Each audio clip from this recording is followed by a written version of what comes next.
What's up, everybody? What's up? DJ Brandon Beach here. You are now watching Scratch Chat.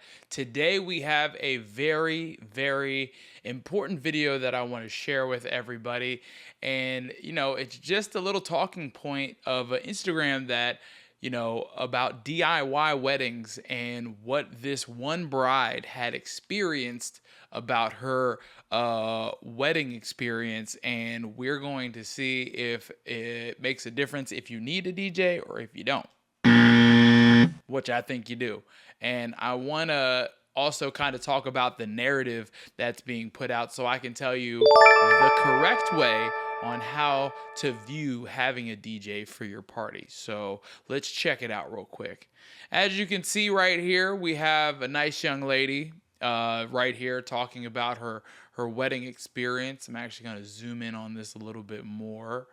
And as you can see right here, she's going to talk a little bit about what she experienced on not booking a DJ for their wedding. And I'm going to just kind of start and stop everything here and break it down a little bit. So, enjoy this. I'm going to give you a little bit of my insight, and then I'm going to tell you what I think.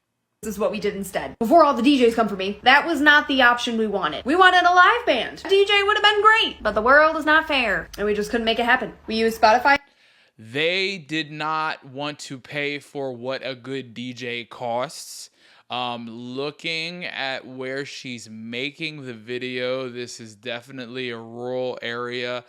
You can usually tell when a house is next to a house and it has these type of panelings.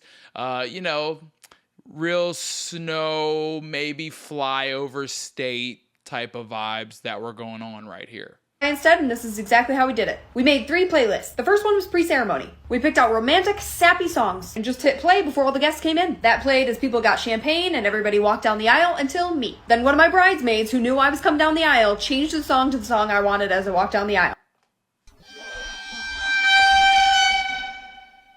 A lot of things aren't being said already, and this is one thing that I feel like we've kind of fallen into right now with this short form content area, is we're not explaining the entire story a little bit here. So, what type of speaker were they using?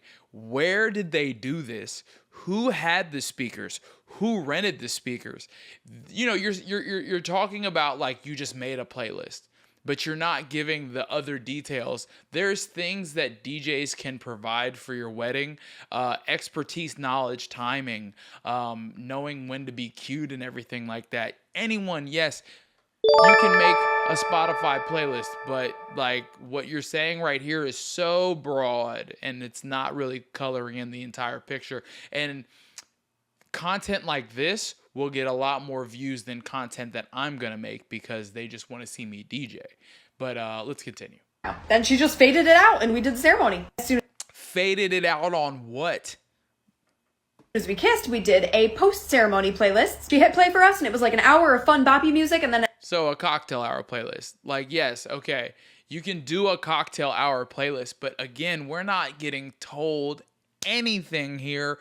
Why? Because people would see this and then they would think instantaneously, oh, this is something that I would be able to do pretty much off the jump. And that's just like not the case here. You know what I mean? Like there's so many different scales of weddings, but you're just kind of like painting a very broad picture, making it sound easy when the real thing is you don't really know what a good DJ is.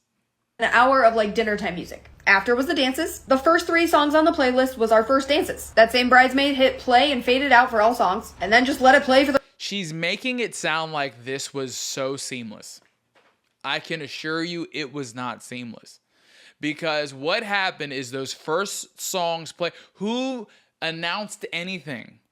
Who let anyone know? Like, you just like screamed at the top of your lungs, "Hey everybody, gather around and let's all come over here," and like trying to round up everybody, like and I'm here to tell you right now, we don't care. Let me tell you something. We don't care. So what are we talking about here? So like your first 3 songs played and then it just like somehow goes into the playlist. rest of the night. We put straight bangers on there and utilized Okay, did you?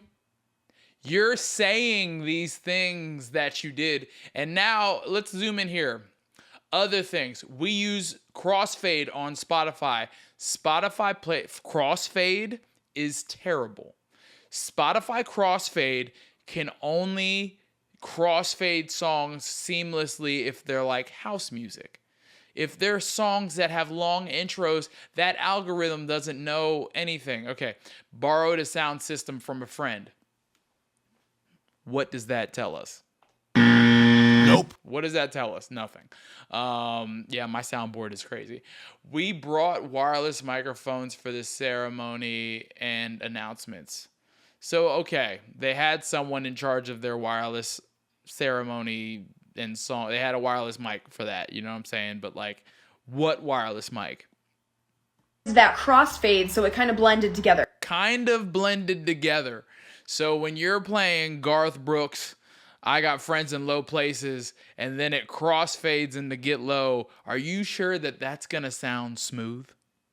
We also had some of our groomsmen make the announcements that were necessary, and it worked just fine. Guys will do anything. Guys will, you got some guys at that, and they're gonna do whatever for you, so whatever. We didn't hire a DJ for our wedding. This is what we did instead. Before all the DJ. All right, this DJ is about to come at you. Let's talk about it. So everything that I broke down there while watching that video are kind of some of my points, but like the key factor that I really want to drive home when talking about this is you'll have someone that can connect with a very wide audience, spreading misinformation, and stuff like this would affect a lot of DJs.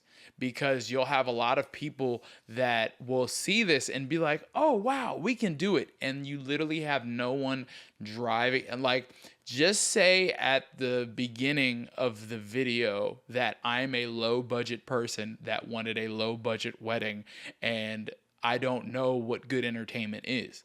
Say these things at the beginning of your wedding and don't try to say things along the lines of, before all the DJs come at me, when we have to see stuff like this and then we have to kind of like backtrack. And like when we talk to people about stuff like this, we have to kind of make sure that we're able to articulate what they're seeing, because they're going to see a video like this and then that's going to be a booking that we don't get when we're putting our heart and soul into these clients and we're trying our best way that we can talk our DJ language to the regular average day person that thinks Spotify crossfade is going to be the equivalent of actually having trained ears DJ for a party that they want to have fun. I'm more than positive everybody left this wedding early because it got boring, and I'm more than positive people are just like drinking and standing around a campfire. And that's what this was in a backyard. No shade. I'm not here to yuck anyone's yum. But before you let 30-second content kind of tell you what the way a wedding is supposed to work, with being super vague and not telling every detail about the day, try to consult your DJ and let him know that you're maybe watching content like this, so we have an opportunity to kind of explain what it really looks like. And that's my rant for today. Like, comment, and subscribe. You are watching Scratch Chat with DJ Brandon Beach, and stay tuned for more of my rants and my thoughts. Peace.